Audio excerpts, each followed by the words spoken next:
جی آغا، میرا سوال جیسا کہ آپ نے موضوع رکھا ہے، امید ہے یہ آپ کے موضوع کے مطابق ہی ہوگا۔ جناب امیر مختار سے متعلق میرا سوال یہ ہے کہ ہمیں ملتا ہے شہید مطہری کی کتب میں کہ ان کا کوئی جو حوالہ ہے یا ان کا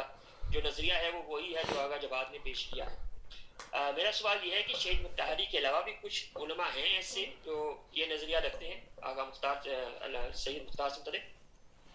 جی ہاں، شہید مطہر رحمۃ اللہ علیہ نے اپنی کتاب سیری در آئمہ اطہار یا اس طرح سے کوئی نام ہے، اس میں واضح طور پہ یہ بات بیان کی ہے کہ اس مسئلے میں کسی قسم کا کوئی شک نہیں ہے کہ مختار وہ محمد ابن حنفیہ کو مہدی موعود کہتے تھے، اور اسی اساس پہ ان کے ہاں کسانیہ فرقہ ایجاد ہوا۔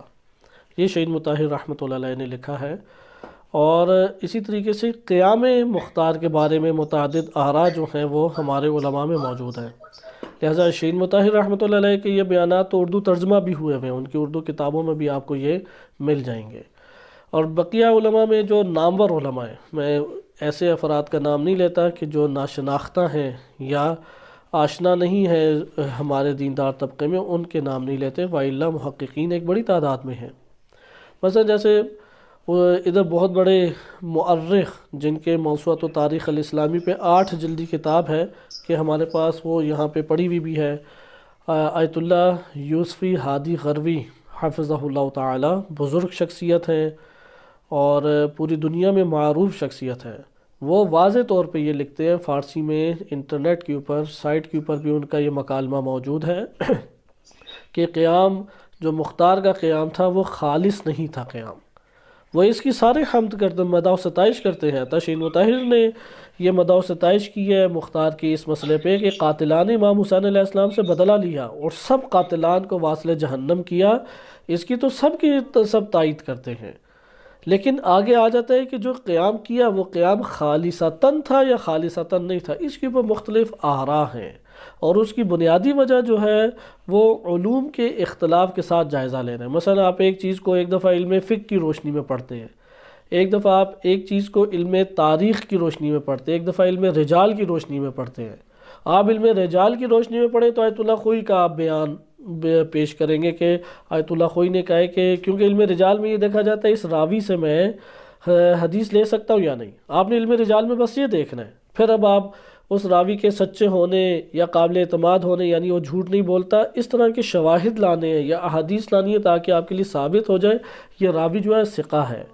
یہ آپ نے علم رجال میں دیکھنا ہے۔ لہٰذا آیت اللہ خوئی رحمۃ اللہ علیہ نے بھی اس اعتبار سے احادیث اکٹھی کی اور مدح والی روایات کو کہا کہ یہ متضافر بھی ہیں اور اکثر بیشتر یا متعدد اس میں صحیح سند ہیں، اور مذمت والی روایات کو کہا کہ یہ ضعیف سند ہے، اور اس سے انہوں نے نتیجہ لیا کہ مختار کیا ہے، ثقہ راوی ہے، کہ اگر اس سے کوئی حدیث ہمارے پاس آئے تو ہم اسے قبول کریں گے۔ البتہ ایسا نہیں ہے کہ علم رجال میں بقیہ علماء رجال نے اختلاف نہیں کیا، کئی نے علماء رجال میں اختلاف کیا ہے، جیسے خود آیت اللہ خوئی انہوں نے علم رجال میں نادر اور شاذ نظریات کو اپنا رجالی نظریہ بنایا۔ میں اس کی ایک چھوٹی سی مثال آپ کو دیتا ہوں، اس سے آپ کو یہ معلوم ہو جائے گا۔ مثلا ہمارے ہاں علم رجال میں ایک ضابطہ ہے کہ اگر ایک حدیث ضعیف ہے، یہ لفظ آپ نے سنا ہوگا حدیث ضعیف کا، حدیث ضعیف ہے، اور ہمارے قدماء جو سب سے قدیم فقہا تھے جو ائمہ علیہ السلام کے زمانے کے ہمراہ زمانے کے تھے، اگر ان فقہا نے اس حدیث پر عمل کیا ہے تو ان کے عمل کرنے سے اس حدیث کے ضعیف ہونے کا جبران ہو جاتا ہے اور وہ حدیث صحیح میں داخل ہو جائے گی۔ اب اس ضابطے کے قائل اکثر بیشتر ہمارے علماء کرام ہر دور میں رہے ہیں، حتیٰ کہ آج کے دور میں بھی بہت سارے محققین اسی نظریے کے قائل ہیں، لیکن آیت اللہ خوئی نے سب فقہا و علماء، جو سب سے مراد اکثریت ہے، سب سے مراد اب وہ نہ لے لیں جیسے ادھر کلپ بنا کے پھر وہ تبرہ توپ اگلے کے سامنے کر دیتے ہیں، سب سے مراد یعنی اکثر بیشتر جو ہیں وہ اسی نظریے کے قائل ہیں۔ آیت اللہ خوئی رحمۃ اللہ علیہ نے شاذ نظریے کو اس میدان میں لیا۔ کیا آیت اللہ خوئی نے جب شاذ نظریہ لیا کہ نہیں ادھر بھی ثقہ راوی دیکھیں گے اور عمل فقہا سے کوئی اثر نہیں پڑتا، تو ادھر ہم یہ کہیں کہ آیت اللہ خوئی پہ تنقید شروع کر دیں، آیت اللہ خوئی کی شخصیت کو اڑانا شروع کر دیں، ان کو ہم اہانت مراجع و فقہا و محدثین و علم رجال و مورخین قرار دے دیں، یا کہیں گے نہیں بھائی علم رجال اجتہادی علم ہے، شیعہ سنی حتیٰ وہابی اہل حدیث کی نظر میں اجتہادی علم ہے، ادھر دلیل لاؤ اپنا موقف ثابت کرو، ختم بات۔ اس لیے علم رجال میں تو آپ دلیل رجالی پیش کریں گے اور اپنا موقف پیش کریں گے، ادھر نام نہیں چلتے بلند و بالا نام، سوائے ان علماء رجالی کے کہ جو اساتین کہلاتے ہیں یا اساس علم رجال کہلاتے ہیں، اس کے اوپر بھی ضابطے ہیں، اس پر بھی بڑی بحث ہے۔ اب شہید مطہر رحمۃ اللہ علیہ نے علم رجال کے حوالے سے اصلاً بحث ہی نہیں کی، شہید مطہری نے علم تاریخ کے حوالے سے بحث کی۔ علم تاریخ میں یہ نہیں دیکھا جاتا فلاں ثقہ ہے یا نہیں، علم تاریخ ہوتا ہے کہ جس میں کئی حادثات اور واقعات کو جمع کیا جاتا ہے، اور واقعات اور حادثات کو جمع کر کے باہمی مقایسہ کرتے ہوئے آپ ایک تحلیلی گفتگو پیش کرتے ہیں۔ میں مثال اس کی دوں، جیسے کہ آپ دیکھیں کہ جو امیر مختار ہیں ان کے والد گرامی ہیں ابو عبید، ان کا نام ہی ابو عبید وارد ہوا ہے، کوئی اور نام ہی نہیں وارد ہوا، وَإِلَّا عربی زبان میں ابو آ جائے تو یہ کنیت ہوتی ہے، لیکن یہاں پہ ابو عبید ان کا نام وارد ہوا ہے۔ یہ خلیفہ دوم کے کمانڈر تھے، ایرانیوں کے ساتھ جو جنگ قادسیہ ہوئی تو اس میں خالد بن ولید کو خلیفہ دوم نے معزول کر کے مختار کے والد گرامی کو اپنا کمانڈر بنا دیا۔ اور جو مختار ہیں یہ ٹوٹل 3 بہن بھائی تھے، ایک کا نام حبر یا حبر ہے، اور ایک بہن ہے صفیہ، اور تیسرے مختار۔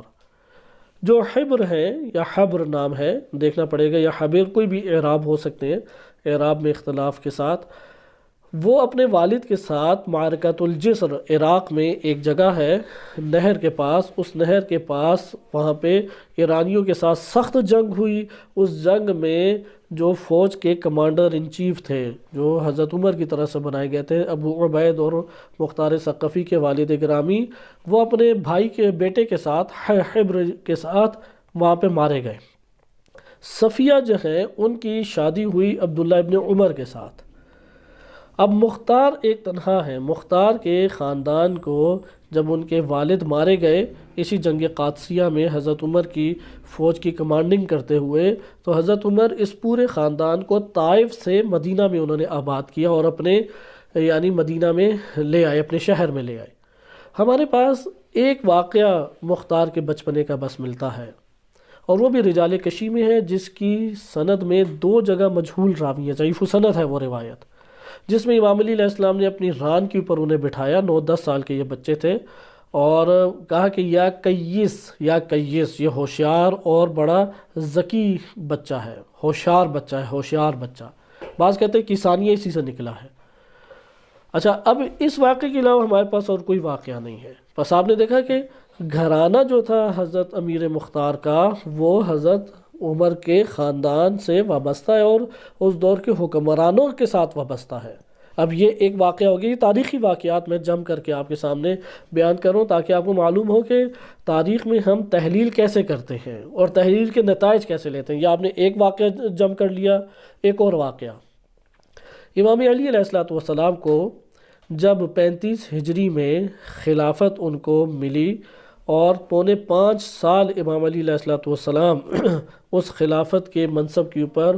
فائز رہے اور اقتدار کی زمام کو اپنے ہاتھوں میں لیے رکھا، تو مختار یا بصرہ میں تھے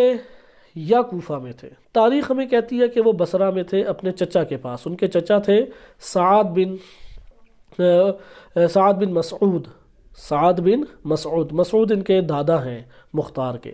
سعد ان کے چچا ہیں۔ سعد امام علی علیہ السلام کی طرف سے یہ مدائن کے امام حسن علیہ السلام کے دور میں یا امام علی علیہ السلام کے دور میں غالباً ان 2 میں سے ایک دور میں مدائن کے گورنر رہے ہیں۔ بہرحال بصرہ، مدائن اور کوفہ ان 3 میں سے ایک جگہ پہ تھے۔ بصرہ کے کچھ واقعات ہمیں تاریخ سے اشارے ملتے ہیں، بعض جگہوں پہ مدائن کے اشارے ملتے ہیں۔ میں نے معذرت بصرہ آپ کو کہا، ممکن ہے کہ امام علی علیہ السلام کے دور میں مدائن کے یہ گورنر رہے ہوں کیونکہ بصرہ کے گورنر عبداللہ ابن عباس تھے، معذرت بصرہ کے گورنر نہیں تھے، مدائن کے تھے۔ مدائن میں یہ پاس تھے، مدائن بہت دور نہیں ہے، بصرہ کے قریب ہی ہے، نواحی علاقوں میں شمار ہوتا ہے۔ آج بھی آپ زیارت کے لیے جا سکتے ہیں اگر ادھر کی زیارات کا موقع ملے۔ اب امام علی علیہ السلام کی جنگ جمل بصرہ میں ہوتی ہے، مختار موجود نہیں ہے۔ جنگ صفین ہوتی ہے، مختار موجود نہیں ہے۔ جنگ نہروان ہوتی ہے، مختار موجود نہیں ہے، اور تینوں جنگیں عراق میں لڑی گئیں جبکہ مختار عراق میں تھے۔ شروع سے ہی ائمہ علیہ السلام یا اہل بیت علیہ السلام کی طرف ان کا میلان تھا، لیکن دیکھیں رابطہ کہاں پہ جوڑا انہوں نے؟ رابطہ انہوں نے امیر المومنین علیہ السلام اور ان کے اس جنگی تمام کے تمام ماحول کے ساتھ نہیں جوڑا۔ یہ ہمارے پاس دوسرا نقطہ آ گیا کہ میدان میں ائمہ اہل بیت علیہ السلام کے ساتھ حاضر نہیں۔ نمبر 3 واقعہ، یہ اب آپ نے دیکھا واقعات، دوسرا واقعہ ہو گیا۔ تاریخ میں آپ نے واقعات دیکھنی ہیں، تاریخ میں آپ نے وثاقت عدم وثاقت نہیں دیکھنی۔ نمبر 3، تیسرا آپ نے کہ امام حسن مجتبیٰ علیہ السلام 6 مہینے کے لیے حکومت میں آئے۔ اس 6 مہینے میں انہوں نے معاویہ بن ابی سفیان کے ساتھ جنگ کی، اور اس جنگ میں مختار موجود نہیں ہے، جبکہ یہ جنگ بھی عراق اور شام کے علاقوں میں لڑی جا رہی ہے۔ حتیٰ کہ جب زخمی ہوئے امام حسن مجتبیٰ علیہ السلام تو پھر مدائن لے جایا گیا اور سعد بن مسعود جو کہ چچا ہے ان کے پاس ٹھہرایا گیا۔ اب یہ چوتھا واقعہ ہے، یعنی تیسرے میں بھی دیکھا اگلے امام کے ساتھ بھی میدان میں نہیں ہے۔ چوتھا واقعہ آپ نے ملاحظہ کیا کہ مختار جو ہیں وہ تاریخی کتب، اب آپ یہاں پہ حدیث اور رجال کے ضابطے لا کے ضعیف نہیں شروع کر دیں گے، آپ کے میں تاریخی کتب سے، تاریخی منابع سے تاریخی ایک واقعہ اٹھا رہا ہوں۔ میں کب تسلیم کر رہا ہوں کہ یہ ہو گیا؟ ابھی میں نے تحلیل کرنی ہے، ابھی تو میں واقعات جمع کر رہا ہوں۔ چوتھا واقعہ آتا ہے، مختار نے سعد کو کہا، اپنے چچا کو کہا کہ ہم یہ معاویہ کے سپرد کر دیتے ہیں اور اتنے درہم ہمیں انعام مل جائے گا، اور سیاست کی اقتدار کی راہ بھی ہمارے لیے ہموار ہو جائے گی۔ اور اس میں امام حسن مجتبیٰ علیہ السلام نے سخت رد عمل بھی وہاں پہ دکھایا،